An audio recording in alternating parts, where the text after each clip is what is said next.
these data brokers, we should try and figure out what they're doing, essentially selling personal data, predicting my future, just like weirdly accurate. Madhu is the first artificial intelligence editor at the Financial Times. She has a ringside seat to seeing what some of the most exciting companies in the world are doing.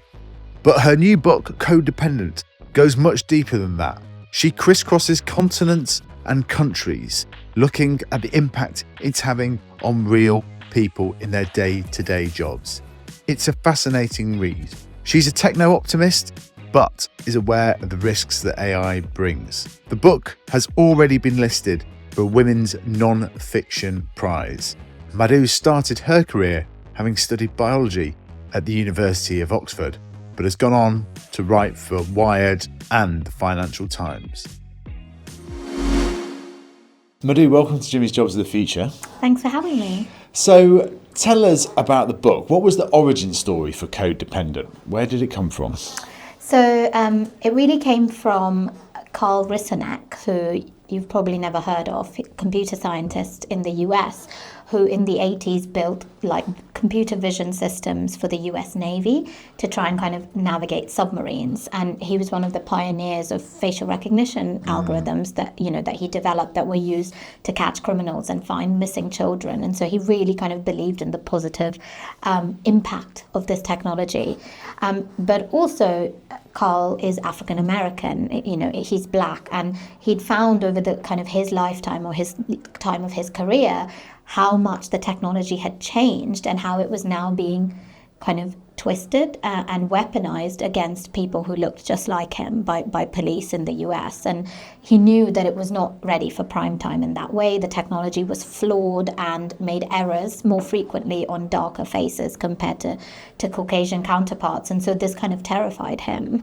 And it was this kind of really fascinating question of a moral dilemma within an individual person who's been responsible for creating a technology that they're now kind of worried about the consequences of it. And I just was fascinated by that from a storytelling perspective, and I thought his story is a symbol of how AI has changed so quickly within one person's career of 20 years, and how it's gone from being something that was being tinkered within a lab to something that's being used on people all over the world. So I wanted to kind of bring that global story to it. And you start the book by talking about sort of 10 years ago when you're kind of at the early foothills of your career, about going and using one of these data companies to find data out on you. How did you feel doing that, and how has it moved forward in the next 10 years? Yeah, so that was actually, it was a great idea from an editor where often they don't get enough credit. But David Rowan, who was my editor at Wired then, he was like, these data brokers, we should try and figure out what they're doing. And at the time, I didn't even know what a data broker was. And it sounded really boring. And I was like, really? But I started to kind of dig into who they were. And, they're really murky kind of industry of companies that are essentially selling personal data. But for me, it was about kind of how do they fit into the wider internet economy. And I wanted to personalize it. Again, it was clearly kind of evident that for me, human stories are what bring these kind of larger issues to life. And so I was like, okay, I'm going to find out what they know about me, and I went away. And I remember the profile that I eventually pieced back together from all of these data sources was just like weirdly accurate. And not just, what I look like or where I'm from, but things like, she shops at Sainsbury's, but only because it's on her way home. Yeah. Which says something very specific about you, right? You don't have loyalty to a particular brand, and it was predicting my future of like what kinds of behaviors I would, what kind of career I might have, and so I found just that was so startling to me that through kind of piecing together a bunch of data, you can actually create a coherent picture about a person. And that for me was the start of the AI kind of journey. And it badged you as a bright young thing. Yeah, right? back then. And back then, yeah, exactly. It's interesting now.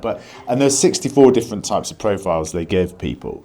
Do you think that it almost knew more about you than you did in some ways, in some areas? I mean, not obviously in all the sort of nuances, but were there things that kind of surprised you when you read it, like the Sainsbury's thing, for example, being like, yeah, that is true? Yeah, no, definitely. There was the other one was she has a cleaner who lets herself in while she's at work. Wow.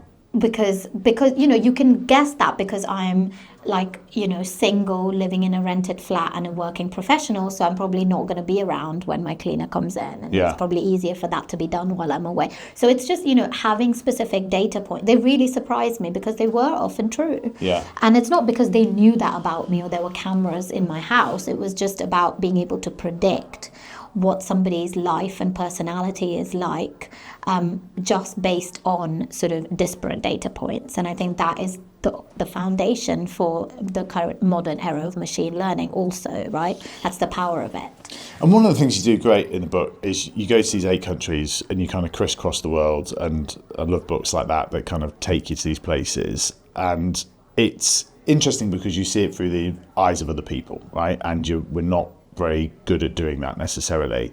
And it really struck me how this is already changing lots of jobs out in different countries anyway.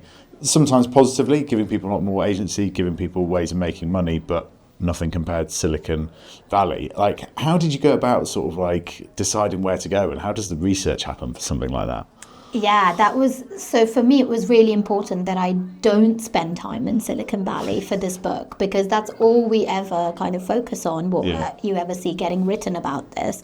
But if the promise of AI is that it's going to change all our jobs, all our lives, all over the world, and for me, this was, you know, bear in mind, this was 3 years ago. I was like, okay, where is it already happening? What does it look like today? Not the future, the kind of amorphous future, but today's AI technologies.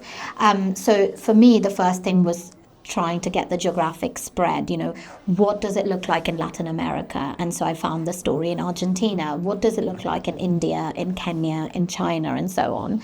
And then I would kind of find people who were willing to talk to me about their moral dilemmas and how it was changing their personal lives and that of their community. For me, that was key, you know, to get their stories deeply told. Because when we talk about how is AI going to change our jobs, the fear is because it feels like you don't understand really. It's very kind of big picture. It's like, oh, it's going to replace customer service, or oh, it's going to be able to write stories that journalists can write. But I wanted to know, what does that feel like to have your job be able to be done by a technology, and kind of get that into the book.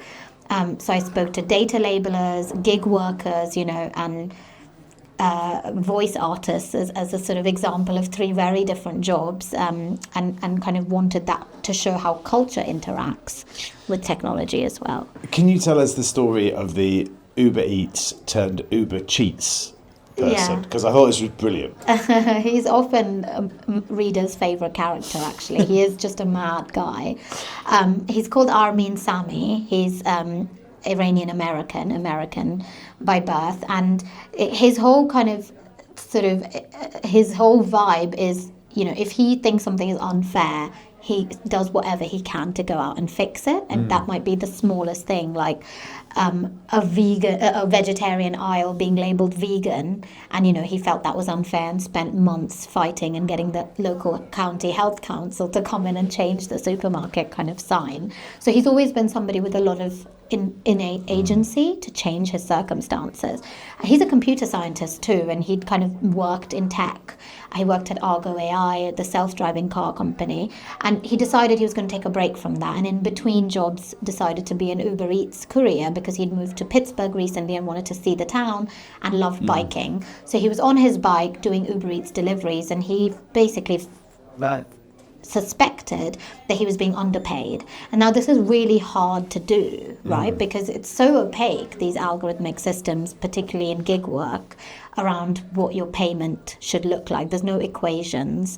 And he only suspected it because it showed a distance that he traveled, and he felt that he'd actually traveled a much longer distance. So he created this browser app. Feels like me on my Strava running as well. Oh God.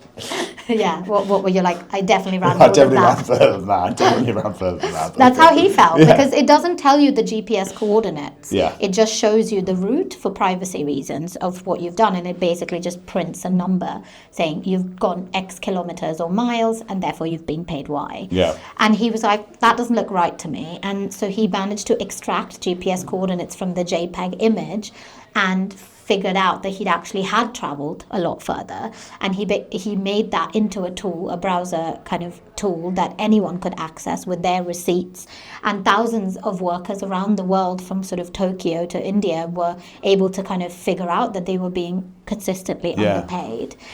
So he didn't have a reason, he didn't have a class action suit, or he didn't kind of activate anything, but he just wanted this as a kind of way to be transparent. But what struck me about that story was that he's undoubtedly an incredibly talented guy in lots of ways, right? To be able to build that Uber cheat system and upload it and so on. But essentially is that, he's trying to argue with the AI essentially and isn't getting anywhere. And it just strikes me that this is the danger with a lot of it, is that it's just stripping out all these middle jobs. And so the whole kind of like shop floor to boardroom principle is basically just disappearing in front of our eyes. And actually somebody like that, who's clearly got loads of skills that can be valuable to Uber Eats in lots of different ways, is just being passed over. And I just think that's where there's a real danger that AI isn't going to improve productivity, isn't going to improve social mobility. In fact, it's going to, there's a danger that it makes it all worse. Yeah, I think that, so for him, the big problem was there was no human he could get on the phone. Exactly. To essentially just say, we made a mistake. It took him 120 minutes worth of phone calls, hours, and multiple emails to eventually get a human to kind of acknowledge this. Yeah. And I think this comes up again and again wherever you see AI implemented in the economy, whether that's at, in a white-collar desk job, or whether that's kind of in public services, where, you have lots of kind of public sector using AI to kind of determine various, whether somebody should get a service or not. And in all of those cases, when you sort of don't have a human, not just in the loop, but who somebody can talk to on the other end of it, you end up feeling very distant. And therefore disempowered, I think, in your own work or your life. Do you think, with all your experience of the Valley and studying this kind of on a daily basis, these companies, that there's undoubtedly run by incredibly clever people that have a high IQ, but that sort of EQ side of the emotional intelligence is missing on a lot of these companies, and they don't realise the impact that they're having? I think that when any company becomes very large, it becomes a bureaucracy. Yeah. And, there are factions and fiefdoms and people trying to keep each other happy. And I've been reporting a story recently where it's not that the individual people don't have EQ. And maybe, that, and I don't know if this is scientifically proven out, but maybe computer scientists are less gifted on the empathy side. Maybe that might be the case because of kind of how they work, right? But I think the bigger issue is not that individuals don't have empathy within these corporations. It's more the larger it gets, it becomes, the system moves on its own, and you kind of lose sight of what's important, whether it's the user or the citizen or whatever that, or your employee for that matter. Yeah. And things start to just sort of run on their own, and it gets worse. So I think that is the issue with a lot of the companies building AI today. And you talk about sort of the Scarlett letters as well, and the sort of impact. And I thought this was like a great example of where, trying to spot people who may end up committing crime, etc., but they actually end up naming the people and going to them directly and not anonymizing it, is kind of a classic example of where people are trying to do the right thing, but they end up sort of miscuing it a lot. Yeah, absolutely. So this was an example of Amsterdam's city council, mayor's office, essentially creating a statistical algorithm that would find, which children and young people would go on to commit crimes. And the reason for doing that was to then provide those families with help, right? So it was a good intention, and it was supposed to be sort of a form of public responsibility and care. But what ended up happening is when you involve the police, things become coercive, and the cultural elements to that were there was racism in the police force against North African immigrants, which a lot of who live in Amsterdam, they started to feel kind of targeted, isolated, and so a kind of project that was meant to help these people in particular, help them integrate, help them to be strengthened and empowered, had the opposite effect. And I don't think it's necessarily just the dystopian idea of having a list of children who are going to commit crimes. It sounds a bit crazy, but I think if you can have a list of families that require help, but that they are actually kind of helped and seen as part of the conversation, rather than here's a letter that tells you something bad is going to happen, it could have had a very different outcome. And I think that's what Amsterdam is trying to do now. They're trying to include parents more in the conversation. They're not using predictive technology anymore. And to me, that just sounds like, good policy making ultimately. And I'm not sure how AI plays into that at all. So this is often the problem, that there are human manual solutions to many of the issues, but because of our kind of techno-solutionist tendencies, we kind of think, AI can solve that, when it's quite obvious that you could do that the same with social workers or doctors or whatever the case may be. You describe yourself in the book as a kind of techno-optimist. So to try and sort of touch on some of the optimistic sides of it, where are the most interesting applications and positive uses of AI that you've seen on your travels? So I focus on healthcare in particular as a kind of really potentially life-changing way in which AI can play a role. And I think, having seen how AI has impacted on scientific research in the area of health, but also on healthcare itself, like diagnosing diseases, whether that be COVID, tuberculosis, lung cancer, breast cancer, countless examples, peer-reviewed research now that shows AI can play a really positive role, especially in economies where there is no access to care. Here in the UK, we're struggling we don't have enough radiologists in the pipeline to solve this problem ever. It's not enough to just keep training more people. We need something to augment that. And I think that AI feels very promising in that area if we can do it right, if we can maintain the agency of the human doctors, because it is ultimately healthcare it's a human endeavor. You don't want your diagnosis to be broken to you by an app. If you've got breast cancer, for example, so there's a key role for the tech to play, but it has to be done obviously alongside all of the human capital that we have. But I'm very hopeful about that. But even in the job space, right? I do write about data labelers, content moderators, gig workers, and there are some really kind of stories of disempowerment in many cases, or kind of opacity between algorithms and their creators and the employees on the other side. But in many cases, these are jobs that wouldn't exist without the technology.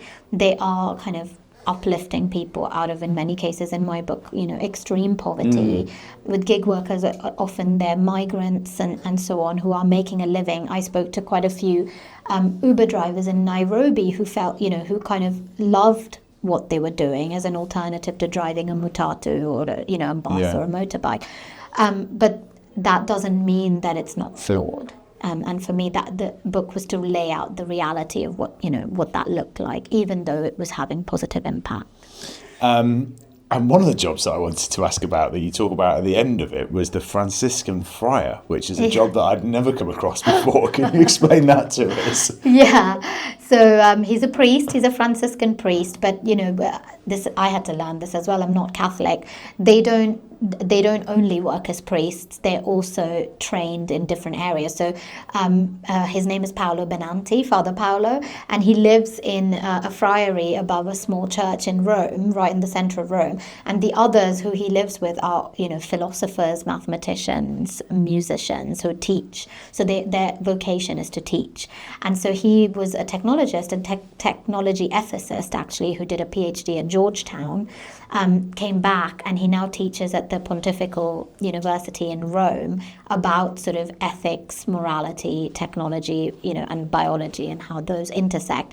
But he's also the Pope's advisor on AI and how it's going to impact society more widely.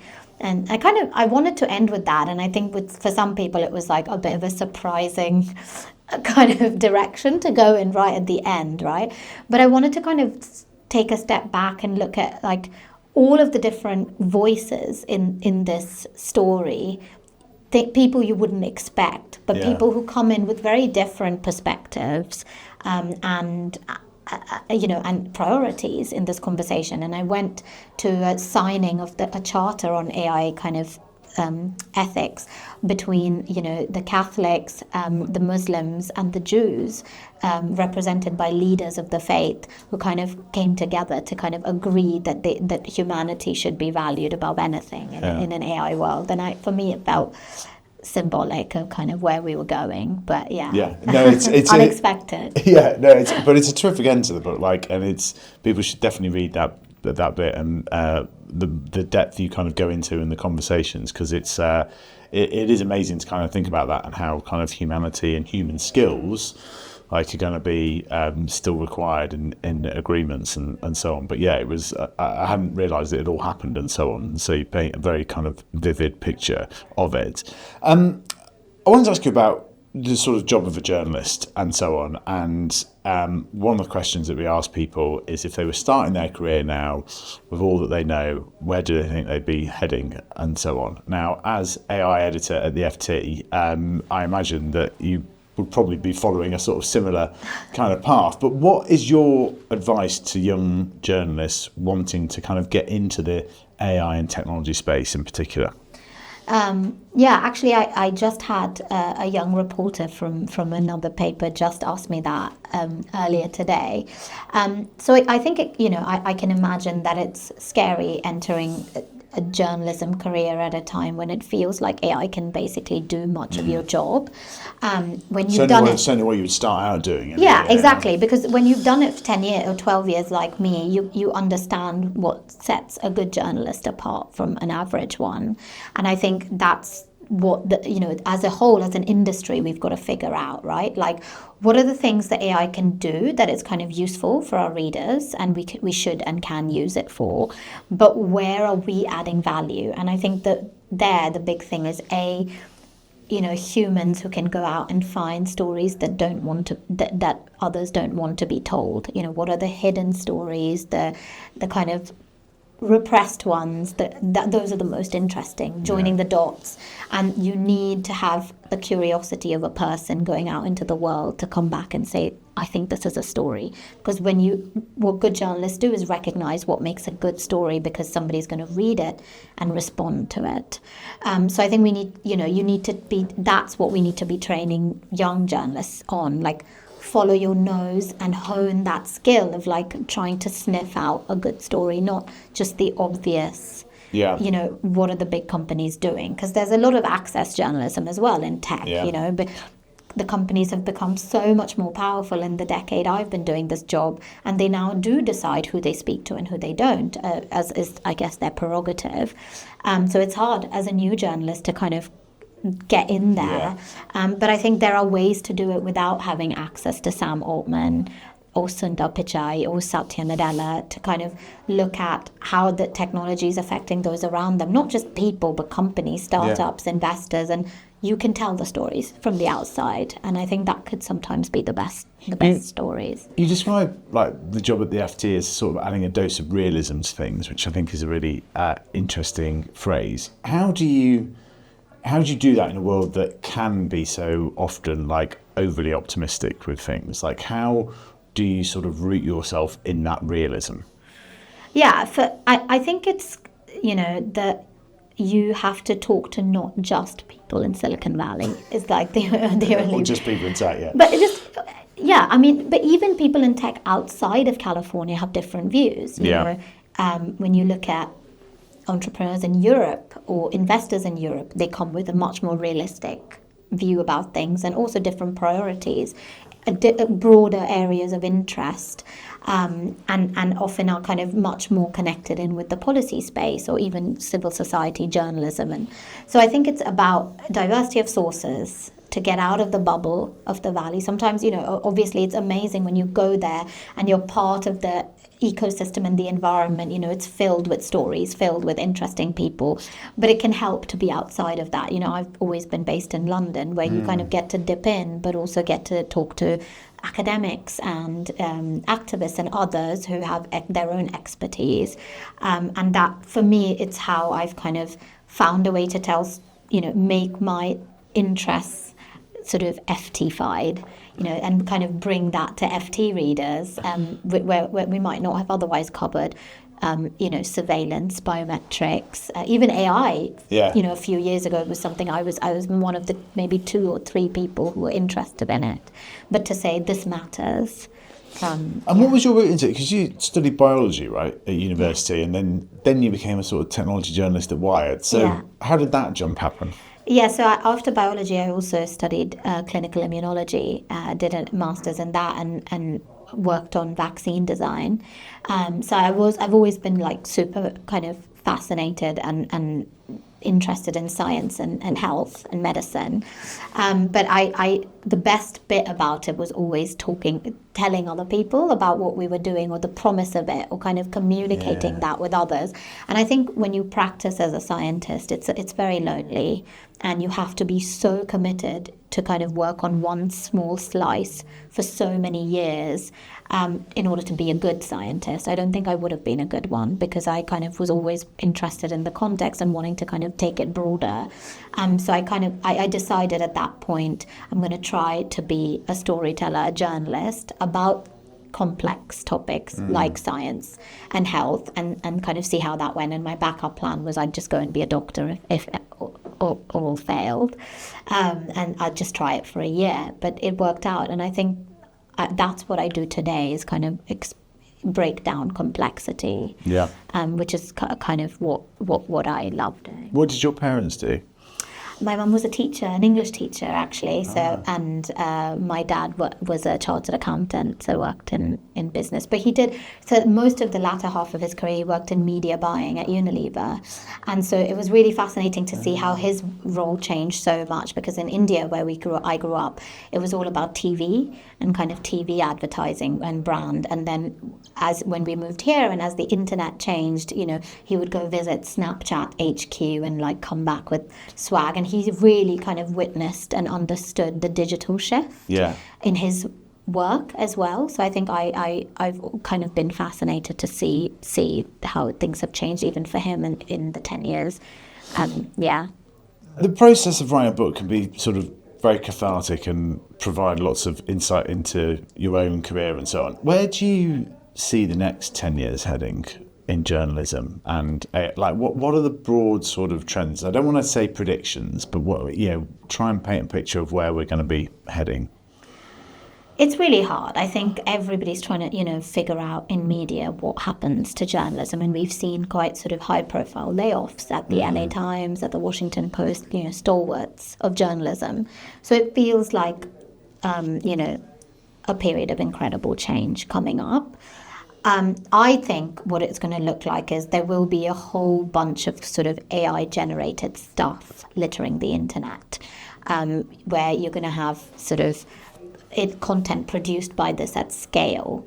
But equally, people already are starting to mistrust that content, right? You're not sure if something is real or fake. And at the moment, it feels like even mainstream media outlets, legacy media, whatever you want to call it, are in that sort of position of having to prove that that they're telling the truth. And often some of the kind of harshest critics come from the tech world when it comes to kind of how they're portrayed in the media, and I find that really quite concerning. But I do think that as more and more stuff floods the web, and people start to realize that that there is an AI generated content space, that there will be a value in and trust in organizations using humans to check facts and to report what they believe is true to the best of their knowledge. And I think there's an opportunity for us to then say this is the role that, responsible, high quality media outlets or the press plays in a world where anything could be fake, right? Yeah, that's really interesting. What would be your dream job if you took money, social inhibitions, etc., all out of it? What would your dream job be? We had an internal chat about this recently, and I think I have the most boring answer because I would do what I'm doing now, which sounds so lame because it's like someone else was like, I would just like take all the money and I don't know, have a party planning company.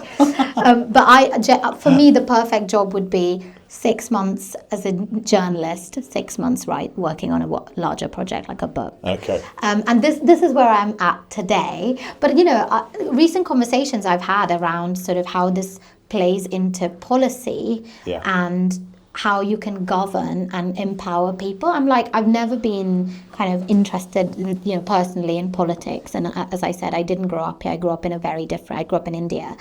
But I'm curious about how AI is going to change how we all live as citizens, and whether I can kind of strengthen my understanding of like the role that policymakers play in that. So not to say I would go away and be a politician or work in politics, but I'm curious about that. I'd put you right off, I'm sure. But yeah. Okay, and on that, as a sort of final thought, how do you think the UK is placed? Like in terms of this, like obviously Sunak hosted the Bletchley Summit.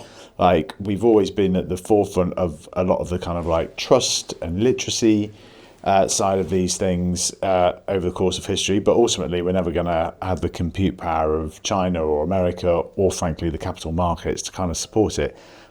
Where's the UK's position in all this? So I think the UK has our university system where we're very strong at training the next generation of scientists or technologists, or, in a world of AI, artists and creative, people and so on. And I think that's a huge asset.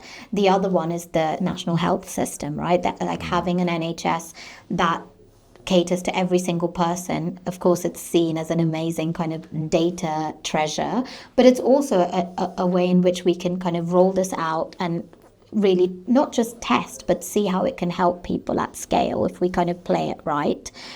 So I think, yes, we might not have the compute, or as you say, the capital markets kind of power to fund the next Google necessarily, but really the second order consequences, which is what I write about too, is what happens with those technologies, where are they going to go, and how are they going to change society? And there, we have the opportunity, I think, to play a role in kind of how this gets implemented and infused into society, and can it solve some of the kind of big problems we face? Going forward. That's a brilliant end to it. Madhu, thanks so much for coming on Jimmy's Jobs of the Future. It's been a real pleasure. People should definitely check out Codependent. It is living in the shadow of AI. It's a really great read and really gets into the kind of like small human questions, which is what you so brilliantly put in the introduction. It's a brilliant read. Thank you.